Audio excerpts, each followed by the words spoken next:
Hey everyone, so it's the DIY mechanic here, and today I'm going to replace the control arm of this Suzuki Grand Vitara. The control arm is a very important part of the suspension system. It controls the up and down movement. On one side it connects to the frame with these two rubber bushings, and on the other side it connects to the knuckle with this ball joint. Each one of these parts can be a problem.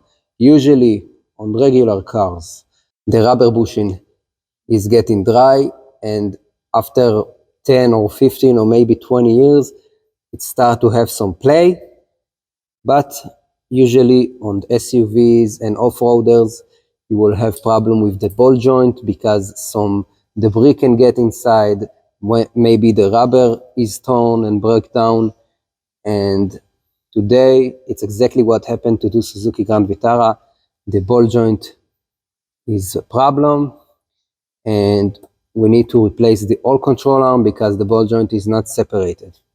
So let's get into it.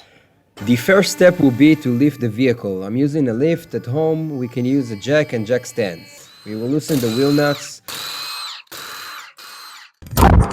Now we have access to the control arm, and we can see that it is attached to the knuckle with a crown nut and a pin for security. We will take out the pin and loosen the nut, and then we will move on to the two screws that connect the control arm to the subframe. We want to disassemble the tie rod end so that we have free movement of the knuckle to remove the control arm. A full video of replacing a tie rod is on the way and will be uploaded in a few days. I will leave a link to this video when it's up. In order to remove the ball joint, I can hit it with a hammer since I'm replacing it anyway, but if you are reusing it, you can hit the knuckle itself with a hammer. In the Grand Vitara, on the driver's side, we will loosen the nut that connects the light adjustment lever to the control arm. We will pull out the security pin of the control arm ball joint. It is impossible to insert a socket, so we use a 22mm open ring wrench. The subframe bolt was heavily rusted and destroyed with one of my sockets, so I sprayed some penetrating oil, heated it up, and with new socket it opened easy as that.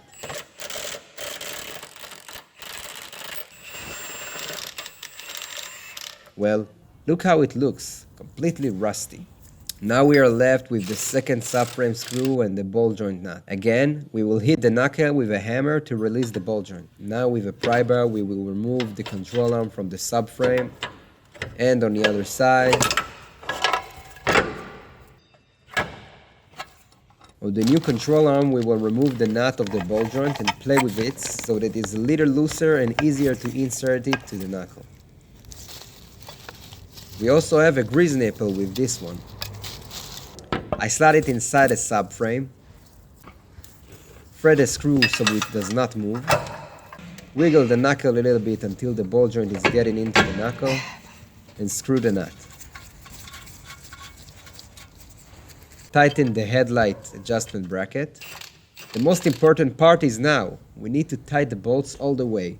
So we will put some pressure on the suspension by lowering the vehicle while the jack stand is under the control arm.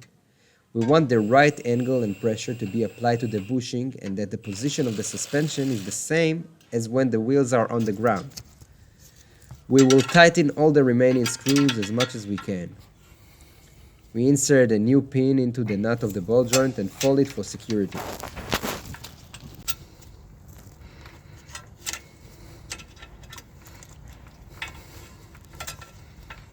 Now, after all, it is very important to make an alignment to the front end, since the front went out of alignment when we replaced both the tie rod ends and the control arm.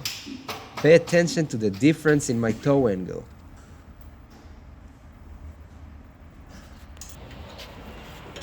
We adjust the angle by turning the tie rods until there is minimal difference.